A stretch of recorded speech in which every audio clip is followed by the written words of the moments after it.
अ very warm welcome dear students. और आज हम लोग ऑसिलेशंस देखेंगे from the CET point of view. तो ऑसिलेशंस के जितने भी फार्मूलाज हैं we will try to understand, और हम लोग एक बार देख लेते हैं। और इतने फार्मूलाज करने के बाद मुझे लगता है तुम सारे एमसीक्यू सीईटी के आराम से कर लोगे। तो विदाउट वेस्टिंग एनी टाइम चलो शुरू करते हैं बच्चों, लेट अस स्टार्ट। सो ये सबसे पहला फार्मूला है रीस्टोरिंग फोर्स। रीस्टोरिंग फोर्स का फॉर्मूला है F is equal to m a. Restoring force F is always equal to m a, और वो होता है equal to minus k x. तो रीस्टोरिंग फोर्स का फॉर्मूला इस तरह से याद रखना, restoring force is equal to minus k x. Okay. Acceleration का फॉर्मूला होता है, देखो एक्सेलरेशन का फॉर्मूला होता है minus omega square x. This is how you calculate acceleration. तो रीस्टोरिंग फोर्स है माइनस के एक्स, एक्सेलरेशन का फॉर्मूला है माइनस ओमेगा स्क्वायर एक्स। और टर्म्स के मीनिंग मैंने लिख दिए सारे के सारे, जैसे एफ मतलब रीस्टोरिंग फोर्स, ओमेगा मतलब एंगुलर वेलोसिटी, एम मतलब मास, और के मतलब फोर्स कांस्टेंट। ओके। और याद रखना कि न्यूमेरिकल्स में नेगेटिव साइन यूज करने की जरूरत नहीं होती। It is okay if you don't use negative sign. Okay, तुमको करेक्ट आंसर आएगा। एक बात और याद रखना कि अगर वो लोग बोलेंगे मीन पोजीशन, मीन पोजीशन मतलब x की वैल्यू 0 होगी, और एक्सट्रीम पोजीशन पे x की वैल्यू प्लस और माइनस a होती है।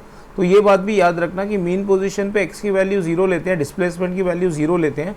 और अगर पार्टिकल ऐसा बोला जाए कि एक्सट्रीम पोजीशन पे है, तो हम लोग एक्सट्रीम पोजीशन पे x की वैल्यू क्या लेंगे, प्लस और minus a। x is displacement always measured from the mean position. तो x डिस्प्लेसमेंट होता है, उसे हमेशा कहाँ से मेजर करते हैं, मीन पोजीशन से। जिसका मतलब क्या होता है मैं बताता हूँ। लेट अस से किसी क्वेश्चन में ऐसे बोला हुआ है कि एक पार्टिकल है जिसके एम्पलीट्यूड 5 सेंटीमीटर है, और वो 2 centimetre from the mean position पे लोकेटेड है, मतलब यहाँ पे है, और ये 2 centimetre from the extreme position है, मतलब एक्सट्रीम से 2 centimetre.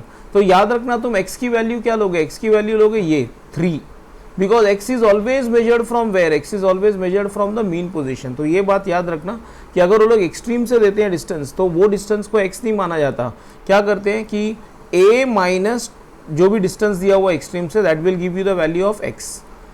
Okay, then time period का जनरल फॉर्मूला है t is equal to 2 pi by omega, या 2 pi root of m by k, 2 pi root of m by k, where k is the force constant. और frequency की formula है 1 upon T, और सब उसका उल्टा होगा। 1 अपॉन टी मतलब सारे फॉर्मूलाज उल्टा हो जाएंगे, राइट। और आगे बढ़ते हैं बच्चों। डिस्प्लेसमेंट का जनरल फॉर्मूला क्या होता है, displacement is a sine omega t plus alpha.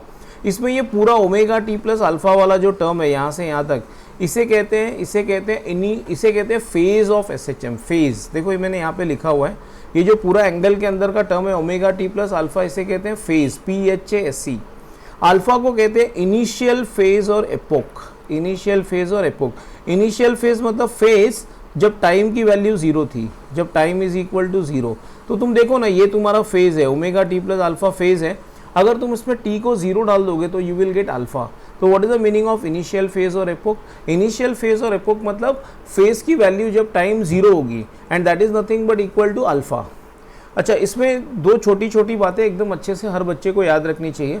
अगर क्वेश्चन में ऐसा बोला गया कि particle starts from the mean position, तो याद रखना इक्वेशन सीधा लिखने का x equal to a sine omega t, सीधा ये इक्वेशन लिखना चाहिए, मतलब अल्फा वल्फा लिखने की ज़रूरत नहीं है। अगर ऐसा बोला जाए कि particle starts from extreme position, ऐसे भी बोल सकते हो लोग एक्सट्रीम पोजीशन को, position where the particle was at rest. याद रखना, या तो ऐसा बोलेंगे डायरेक्ट कि पार्टिकल वाज एट एक्सट्रीम, या ऐसा भी बोल सकते हैं कि position, particle starts from the position where it was at rest, momentarily at rest, क्योंकि हम जानते हैं एक्सट्रीम पोजीशन पे पार्टिकल रुकता है और फिर रिटर्न आता है, राइट। तो ऐसा अगर बोला जाए तो x की वैल्यू होगी a cos ओमेगा टी। ऐसा वर्ड वो लोग कहाँ पे यूज़ करते हैं, उन्होंने जेई मेन के क्वेश्चन में यूज़ किया है। उन्होंने ऐसा नहीं बोला बच्चों को कि particle starts from extreme position, उन लोगों ने बोला particle starts from a position where it was at rest, okay, where it came to rest. तो वो मीन एक्सट्रीम पोजीशन ही होता है। तो वहाँ पे x की वैल्यू सीधा होगी a cos omega T, okay. Velocity क्या होता है, velocity is derivative of displacement. तो अगर तुमको टाइम के टर्म्स में इक्वेशन चाहिए तो आंसर आएगा a omega cos omega t plus alpha, या जनरल डिस्प्लेसमेंट के टर्म्स में चाहिए तो प्लस और minus omega root of a square minus x square. याद रखना सम्स में खाली प्लस यूज करना, मतलब एग्जाम में कोई क्वेश्चन आए तो v को क्या लिखोगे, omega root of a square minus x square. अब ये प्लस माइनस का ये चक्कर है कि अगर बॉडी राइट साइड में, देखो बॉडी राइट की तरफ जाती है तो उसकी ये मेन पोजीशन है, बॉडी राइट की तरफ गई तो उसकी वेलोसिटी पॉजिटिव होगी और लेफ्ट की तरफ आ रही है तो वेलोसिटी नेगेटिव होगी, राइट ना।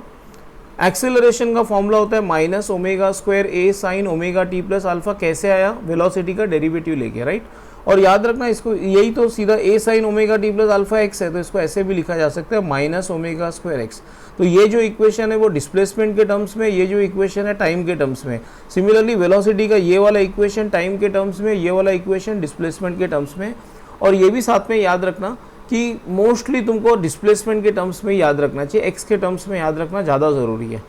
मैक्सिमम वेलोसिटी की फॉर्मूला होती है प्लस और माइनस ए ओमेगा, और मैक्सिमम एक्सेलरेशन की फॉर्मूला होती है माइनस ओमेगा स्क्वायर ए या प्लस ओमेगा स्क्वायर ए, राइट। यहाँ भी प्लस और माइनस लिखा जा सकता है।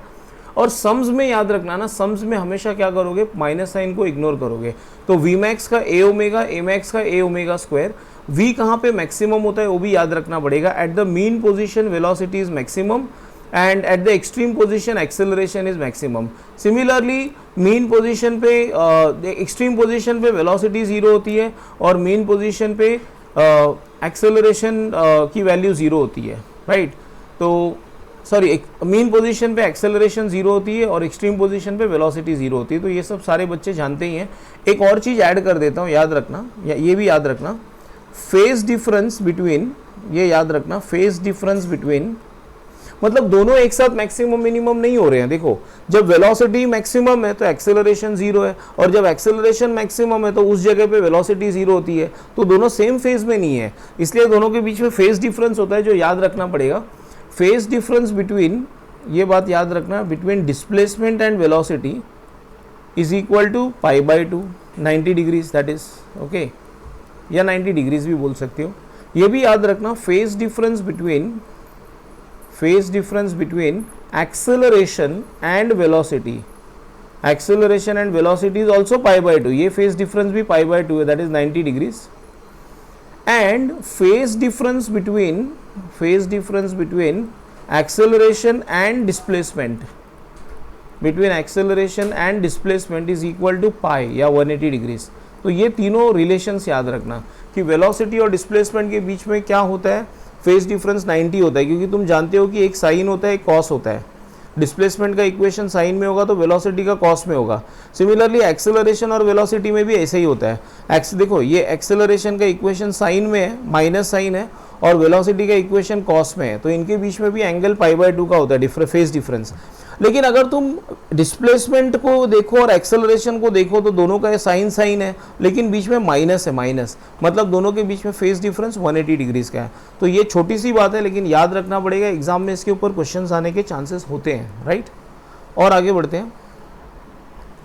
खैर, ये तो सब लोग जानते हैं, पोटेंशियल एनर्जी का फॉर्मूला है हाफ के एक्स स्क्वायर, के को एम ओमेगा स्क्वायर भी लिख सकते हैं। तो ये भी एक, यहाँ से लेके ये पोटेंशियल एनर्जी का फॉर्मूला है यहाँ तक। काइनेटिक एनर्जी का फॉर्मूला है, kinetic energy is equal to half k a square minus x square, या फिर के को एम ओमेगा स्क्वायर भी लिख सकते हैं। तो जहाँ पे जैसे ज़रूरत पड़े वैसे इक्वेशन यूज़ करना, मोस्टली के वाला इक्वेशन यूज़ करना, बट कभी कभी एम ओमेगा डालने की नौबत आए तो m omega square. Total energy का बहुत अच्छा फॉर्मूला है हाफ ए ओमेगा स्क्वायर या half m omega square a square. याद रखना, ए ओमेगा तो मैक्सिमम वेलोसिटी था, तो ओमेगा स्क्वायर ए स्क्वायर क्या होगा, देखो ए ओमेगा मैक्सिमम वेलोसिटी है, तो ए स्क्वायर ओमेगा स्क्वायर क्या होगा, v max the whole square, v max the whole square. Differential equation of linear SHM is given by d square x by d t square plus omega square x equal to 0। Omega square k by m होता है, इसीलिए तो हम के को M omega square लिख सकते हैं, या ओमेगा को लिखा जा सकता है रूट ऑफ के बाय एम। के मतलब फोर्स कांस्टेंट, एम मतलब ऑसिलेटिंग बॉडी का मास, ओके। और आगे बढ़ते हैं। ये मैंने ग्राफ बनाई है टोटल एनर्जी, काइनेटिक एनर्जी और पोटेंशियल एनर्जी की। ये रेड वाला ग्राफ पोटेंशियल एनर्जी का है, ब्लू वाला ग्राफ काइनेटिक एनर्जी का, और ये जो स्ट्रेट लाइन है वो टोटल एनर्जी का है। In other words, total energy distance के साथ चेंज नहीं होता, डिस्प्लेसमेंट के साथ भी कांस्टेंट होता है। मतलब हर पॉइंट पे टोटल एनर्जी सेम होगा, किसी पॉइंट पे काइनेटिक एनर्जी ज़्यादा होगा, किसी पॉइंट पे पोटेंशियल एनर्जी कम होगा, बट टोटल एनर्जी हमेशा सेम रहती है। अच्छा ये पॉइंट्स देखो, ये वाला पॉइंट और ये वाला पॉइंट, यहाँ पे काइनेटिक एनर्जी और पोटेंशियल एनर्जी इक्वल होते हैं, राइट। और ऐसा कब कब होता है मैं बताता हूँ, जब x की वैल्यू -a/√2 हो या +a/√2 हो। अगर x की वैल्यू -a/√2 और +a/√2 हो तो काइनेटिक एनर्जी और पोटेंशियल एनर्जी इक्वल होता है। ऐसे बहुत क्वेश्चंस आएंगे जहाँ पे वो लोग तुमको बोलेंगे कि अगर kinetic energy equal to potential energy है तो डिस्प्लेसमेंट कितना, या kinetic energy 3 times of potential energy है तो डिस्प्लेसमेंट कितना। ऐसे क्वेश्चंस आते हैं तो बड़े बड़े आसानी से किए जा सकते हैं। Kinetic energy and potential energy ये बहुत इंपॉर्टेंट है, याद रखना, बड़े छोटी सी बात है लेकिन एग्जाम में आने के चांसेस है। Kinetic energy and potential energy vary with the frequency twice the frequency of the oscillating particle. मतलब अगर पार्टिकल की फ्रीक्वेंसी 100 है ना तो काइनेटिक एनर्जी और पोटेंशियल एनर्जी की फ्रीक्वेंसी 200 है। मतलब वो लोग 200 बार चेंज होंगे, मैक्सिमम मिनिमम होंगे, that is what they mean to say. तो kinetic energy and potential energy vary with the frequency twice the frequency of the particle. अच्छा इसका उल्टा भी याद रखना, अगर फ्रीक्वेंसी काइनेटिक पोटेंशियल की डबल है ना तो टाइम पीरियड हाफ होगी, कि कभी कभी वो लोग टाइम पीरियड भी पूछ सकते हैं। तो याद रखना अगर फ्रीक्वेंसी काइनेटिक एनर्जी और पोटेंशियल एनर्जी की पार्टिकल से कंपेयर करो तो डबल है तो टाइम पीरियड डेफिनेटली हाफ होगा, राइट। और आगे बढ़ते हैं। तो ये बहुत इंपॉर्टेंट चीज़ है जो किताबों में शायद नहीं लिखा है, तुमको याद रखना पड़ेगा। और आगे बढ़ते हैं। कॉम्पोजिशन ऑफ 2 SHMs, अगर 2 SHMs को ऐड करते हैं हम लोग, समझो एक SHM दिया हुआ है A1 sin omega t plus alpha 1 और सेकेंड SHM दिया हुआ है X2 is equal to A2 sin omega t plus alpha 2, ये अल्फा 2 है। अगर ऐसे 2 SHMs को हम ऐड करते हैं तो रिजल्टेंट क्या आता है, रिजल्टेंट इस फॉर्मेट में आता है R sin omega t plus delta. मतलब इस SHM को इस SHM के साथ ऐड किया जाए तो एक नए SHM का जन्म होता है जिसका रिजल्टेंट एम्पलीट्यूड R होता है और जिसका रिजल्टेंट इनिशियल फेज डेल्टा होता है, राइट। मतलब इन दोनों को जोड़ने पे ये आंसर आता है। तो R की वैल्यू याद रखना, ओके। तो एग्जाम में ऐसे 2 इक्वेशन दिया जाएगा और पूछा जाएगा what is the resultant amplitude. तो रिजल्टेंट एम्पलीट्यूड बड़ा आसान है, वही जो वेक्टर्स में तुम लोग यूज करते थे formula, √(a1² + a2² + 2a1a2 cos alpha 1 minus alpha 2। तो ये तो बड़ा आसान है, राइट। और रिजल्टेंट इनिशियल फेज डेल्टा कैसे निकालते हैं, देखो ये फॉर्मूला है, tan delta is equal to a1 sin alpha 1 + a2 sin alpha 2 divided by a1 cos alpha 1 + a2 cos alpha 2। और लास्ट में डेल्टा कैसे निकालोगे, इसका tan इनवर्स ले लेना, ठीक है, ओके। मैं तुमको कुछ और भी सिखा देता हूँ। समझो उन्होंने एक इक्वेशन तुमको ऐसे दिया 3 sin 4 pi t और दूसरा इक्वेशन दिया ये x1 है और x2 दिया तुमको 4 cos 4 pi t। तो आधे बच्चे तो सोचते रह जाएंगे अब क्या करो, तो बहुत आसान है बच्चों, देखो तुमको इक्वेशन साइन में लिखना चाहिए पहले। तो ये 4 cos pi t को क्या करोगे मालूम है, ऐसे लिखना 4 sin 4 pi t प्लस π/2। तो अब देखो होगा क्या, और ये 4 pi t प्लस 0 है, राइट। तो तुम्हारा a1 3 हो जाएगा, a2 4 हो जाएगा, तुम्हारा अल्फा 1 0 हो जाएगा, अल्फा 2 π/2 हो जाएगा और फिर तुम सॉल्व कर सकते हो, आंसर 5 आएगा सॉल्व करोगे तो, राइट। सो ऐसे टाइप के क्वेश्चंस एग्जाम में आते हैं, थोड़ा संभाल के कर लेना, बहुत आसान होते हैं, राइट। सीईटी में तो आसान ही होंगे। और आगे बढ़ते हैं।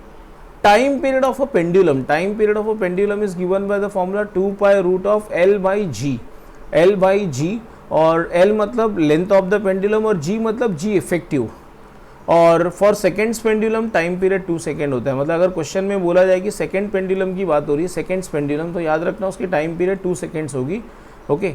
अच्छा मैं कुछ और भी बता देता हूँ। देखो ये G की वैल्यू चेंज होती है, जैसे कि अगर पेंडुलम को तुमने लिफ्ट में रख दिया, लिफ्ट में, और लिफ्ट समझो पेंडुलम लिफ्ट में अटैच कर दिया और अगर लिफ्ट नीचे आ रही है विद एन एक्सेलरेशन a, तो याद रखना तुम्हारा G इफेक्टिव होगा G-a। अगर लिफ्ट ऊपर गई तो G effective will B G+a, मतलब यहाँ पे G+a लिखना, और अगर लिफ्ट नीचे आएगी तो G-a, where a is the acceleration of the lift.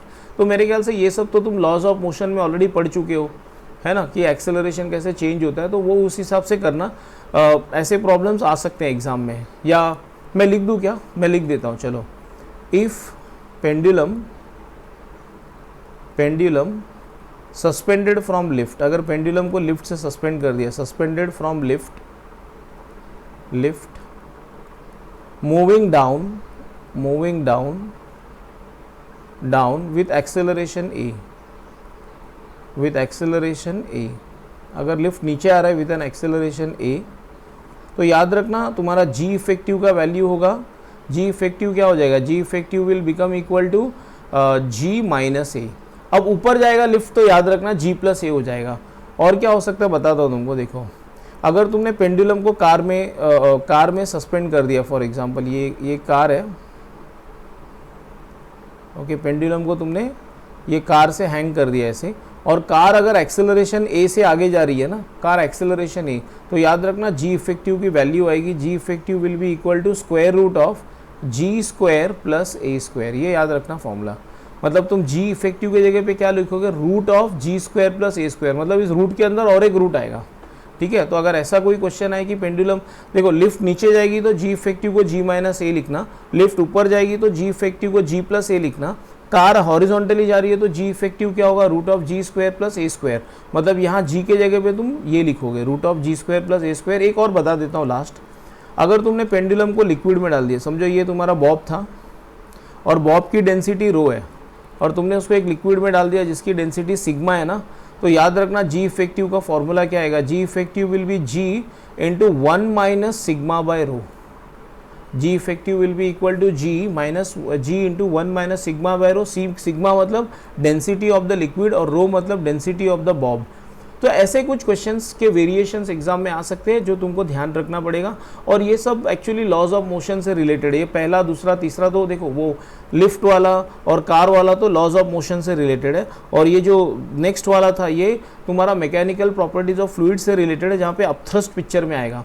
तो तुम ये सब ज़्यादा टेंशन मत लेना, सीधा फॉर्मूला याद रख लो। ये एक, और ये तो सीईटी में आ चुका है ये वाला कार वाला, राइट। और G effective will be G into 1 minus sigma by rho, अगर पेंडुलम को कहाँ डाला, लिक्विड में। तो 8th वन, वेलोसिटी का फॉर्मूला याद रखना। Velocity is rate of change of displacement with respect to time, acceleration is rate of change of velocity with time, dv by dt, या dv बाई dt को ऐसे भी लिखा जा सकता है v into dv by dx। याद रखना ऑसिलेशन चैप्टर में कोई बच्चा काइनेमेटिकल इक्वेशंस यूज ना करे, मतलब वो जो फॉर्मूला था ना v equal to u plus a t, s equal to, वो सब फॉर्मूला इसमें यूज नहीं करना, बिकॉज यहाँ पे एक्सेलरेशन कांस्टेंट नहीं होती। याद रखना जब भी हम वो काइनेमेटिकल इक्वेशंस यूज करते हैं तो एक कंडीशन होती है, काइनेमेटिकल इक्वेशंस यूज करने के लिए एक्सेलरेशन कांस्टेंट होना चाहिए। हमारे केस में ऑसिलेशंस में एक्सेलरेशन अलग अलग पॉइंट्स पे अलग अलग है, इसलिए हम काइनेमेटिकल इक्वेशंस इस चैप्टर में यूज कर ही नहीं सकते, तो वो अच्छे से ध्यान में रखना। इसलिए कभी वेलोसिटी निकालना है तो dx बाई dt करना, एक्सेलरेशन निकालना है तो या तो v dv बाई dx या dv by dt, but kinematical equations use नहीं किया जा सकता बिकॉज एक्सेलरेशन कांस्टेंट नहीं होता। चलो आगे बढ़ते हैं। Spring pendulum. स्प्रिंग पेंडुलम क्या होता है, एक मास है, उसको एक स्प्रिंग अटैच किया है और वो मास को आगे पीछे ऑसिलेट कराया जा सकता है। मतलब इस मास के साथ में क्या कर सकते हैं, इसको खींच के छोड़ दिया तो ऐसे ऑसिलेट होगा, ऐसे ऑसिलेट होगा, राइट, या ऐसे हैंग करके छोड़ दिया तो ऐसे ऑसिलेट होगा। अब चाहे मास को हॉरिजॉन्टली ऑसिलेट कराओ या वर्टिकली ऑसिलेट कराओ, याद रखना ये फ्रिक्शनलेस सरफेस है, ओके। तो चाहे फ्रिक्शनलेस सरफेस, तो चाहे फ्रिक्शन पिक्चर में नहीं है, याद रखना। तो अगर हम मास को हॉरिजॉन्टली ऑसिलेट कराए या वर्टिकली ऑसिलेट कराए, उसका टाइम पीरियड फिक्स्ड है, t equal to 2 pi root of m by K, t equal to 2 pi root of m by K, okay, where k is called as spring constant. Spring constant, और निकालते कैसे spring constant, very simple. देखो वो लोग क्या करेंगे, मतलब अगर वो लोग को डिफिकल्ट बनाना है क्वेश्चन तो वो लोग क्या कर सकते हैं, वो लोग तुमको k नहीं देंगे, वो लोग बोलेंगे ये लो, जब हमने मास m अटैच कर लिया तो स्प्रिंग इतना खिंच गया। ध्यान से सुनना, मास m अटैच करने के बाद स्प्रिंग थोड़ा खिंच गया, तो तुम क्या करोगे, ऐसे लिखोगे mg इक्वल टू kx, मतलब weight is equal to what, spring force, और इस तरह से तुम k निकाल लेना, k is equal to mg upon x, x मतलब एक्सटेंशन ऑफ द स्प्रिंग। तो या तो वो लोग मोस्टली तुमको स्प्रिंग देंगे, स्प्रिंग कांस्टेंट देंगे, अगर नहीं देंगे तो वो लोग तुमको बोलेंगे कि एक स्प्रिंग था जिसमें हमने मास अटैच किया तो स्प्रिंग x खिंच गया, तो तुम क्या करना है, mg is equal to kx करना, उससे तुम k आराम से निकाल लोगे, k will be equal to mg upon x। This is how you can calculate k। या तो वो लोग डायरेक्टली k देते ही है मोस्टली, ओके। अगर नहीं दिया तो एक बात और याद रख लेना कि spring constant is inversely proportional to length of the spring. Spring constant is inversely proportional to length of the spring, okay. ये बात बहुत इंपॉर्टेंट है क्योंकि वो लोग क्वेश्चन ऐसे पूछेंगे कि एक स्प्रिंग था जिसका लेंथ l था, उसे काट दिया इन द रेशियो 1:2, बराबर है, तो जो स्प्रिंग कांस्टेंट होंगे ना उनका रेशियो क्या होगा, ऐसे पूछते हैं वो लोग। तो बड़ा आसान है बच्चों, k1 upon k2 will be L2 upon L1, इस तरह से तुम आंसर निकाल सकते हो। तो याद तो कर तो तभी पाओगे जब तुमको ये रिलेशन मालूम है, k is inversely proportional to the length of the spring. ठीक है, और आगे बढ़ते हैं। स्प्रिंग्स इन सीरीज, देखो ये डायग्राम अच्छे से याद रखना। ओके, जब भी स्प्रिंग्स ऐसे कनेक्टेड हो ना, ऐसे ऐसे या ऐसे कनेक्टेड हो, हॉरिजॉन्टल या वर्टिकल, तो बोलते हैं स्प्रिंग्स आर इन सीरीज। अब स्प्रिंग सीरीज में होता है मतलब उनको स्ट्रेचिंग फोर्स सेम होता है, खींचने वाला फोर्स सेम होता है, राइट। तो whenever the springs are in series कैसे पहचानते हैं, स्ट्रेचिंग फोर्स सेम होता है, या ऐसे डायग्राम याद रखना है, इस तरह से होगा तो स्प्रिंग्स आर इन सीरीज, एक के बाजू में एक, राइट। अच्छा, स्प्रिंग अगर सीरीज में होते हैं ना, तो इफेक्टिव स्प्रिंग कांस्टेंट कैसे निकालते हैं। इफेक्टिव स्प्रिंग कांस्टेंट मतलब इन दोनों के जगह पे मैं क्या कर सकता हूँ, देखो इन दोनों के जगह पे मैं एक ही स्प्रिंग बना सकता हूँ जिसका इफेक्टिव स्प्रिंग कांस्टेंट होगा 1/ks is equal to 1/k1 plus 1/k2। Okay, 1/ks is equal to 1/k1 plus 1/k2, याद रखना अच्छे से। मतलब जो हम लोग रेजिस्टेंस में पैरेलल के लिए यूज करते हैं वो यहाँ पे यूज होगा। ऑफ कोर्स इसको सॉल्व करोगे तो आंसर ऐसा आएगा, ks is equal to k1 k2 upon k1 plus k2। अगर बहुत सारे स्प्रिंग्स होंगे तो 1/ks is equal to 1/k1 plus 1/k2 plus 1/k3 plus dot dot dot, ऐसा चलता ही जाएगा।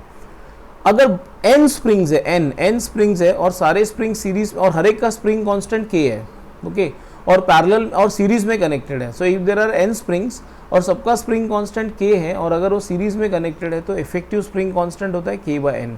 तो ये कुछ बातें हैं जो बच्चों तुमको याद रखनी पड़ेगी, राइट। और आगे बढ़ते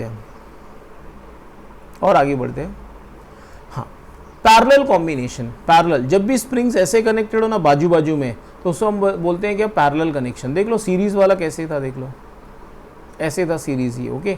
अब पैरेलल कैसे होगा, देखो whenever they are connected like this, मतलब मैं बताता हूँ कैसे याद रखने का। अगर मैं इस मास को 2 सेंटीमीटर नीचे खींचूँ ना, तो ये भी 2 सेंटीमीटर खींचेगा, ये भी 2 सेंटीमीटर खींचेगा।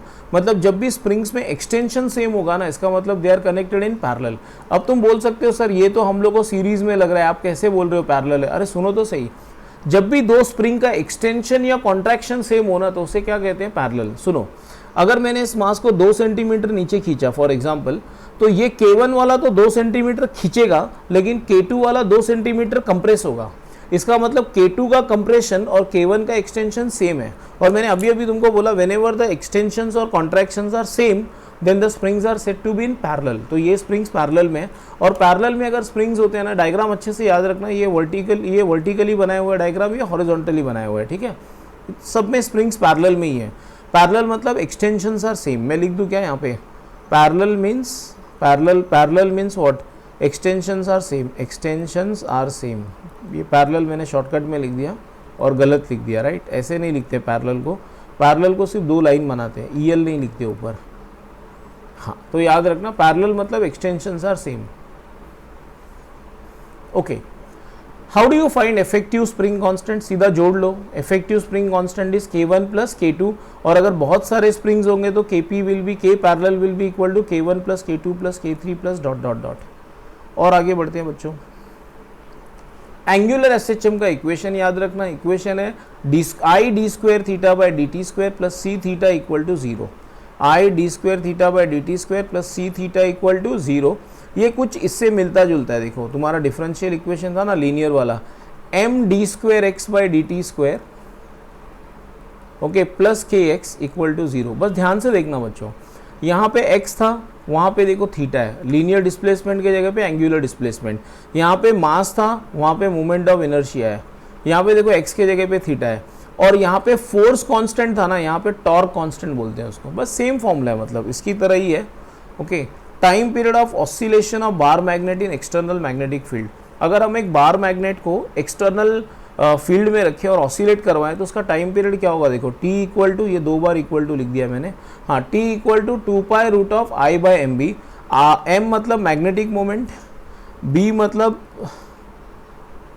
Magnetic induction of the external field, ये magnetic induction of the field, okay. और I मतलब क्या होता है मैं बता रहा हूँ, I मतलब मोमेंट ऑफ इनर्शिया, I मतलब मोमेंट ऑफ इनर्शिया। तो ये सारी बातें याद रखना, ओके। तो ये सारे क्वेश्चंस एग्जाम में आते हैं, बहुत एक्सपेक्टेड होते हैं, इंपॉर्टेंट होते हैं। और आगे बढ़ते हैं, नेक्स्ट क्वेश्चन कुछ मिस हुआ क्या? नहीं, सब कंसिडर हुआ। ओके, एक लास्ट देख लेते हैं। सी जो फॉर्मूला है ना, velocity equal to omega root of a square minus x square, उसको थोड़ा अच्छे से देखते हैं। देखो, अगर मैंने उसको स्क्वायर किया और ब्रैकेट ओपन किया तो आंसर आएगा v square equal to a square omega square minus omega square x square. फिर मैंने इन सारे के सारे टर्म्स को ना, देखो इन सारे के सारे टर्म्स को रीअरेंज किया, यहाँ पे ये रीअरेंज किया, और अब मैंने सबको ए स्क्वायर ओमेगा स्क्वायर से डिवाइड किया। किससे डिवाइड किया? A square omega square. तो देखो मुझे आंसर आएगा v square by a square omega square plus x square by a square equal to 1, जिसको मैं ऐसे भी लिख सकता हूँ v square by a omega the whole square, okay, plus x square by a square equal to 1। अब देखो ये अगर मैंने इसको वाई एक्सिस पे बना लिया, इसको एक्स एक्सिस पे बना लिया फॉर एग्जांपल, तो देखो इक्वेशन दिख कैसे रहा है? X square by a square plus y square by b square equal to 1, जो किसका इक्वेशन है? एलिप्स का। तो ये याद रखना है तुमको कुछ समझा या नहीं समझा वो छोड़ो, तुमको याद क्या रखना है? देखो, the graph between velocity and displacement is an ellipse. अगर वेलोसिटी और डिस्प्लेसमेंट का ग्राफ बनेगा तो वो कैसा दिखेगा? वो एलिप्टिकल होगा शेप में। तो ये छोटी सी बात है लेकिन याद रखना है। ओके, सो मेरे ख्याल से इतना पढ़ने से तुम्हारे सारे प्रॉब्लम्स खत्म हो जाएंगे, एंड आई डोंट थिंक इसके अलावा तुमको कुछ और भी पढ़ना है। ओके, ऑसिलेशंस में इतना ही सफिशिएंट है।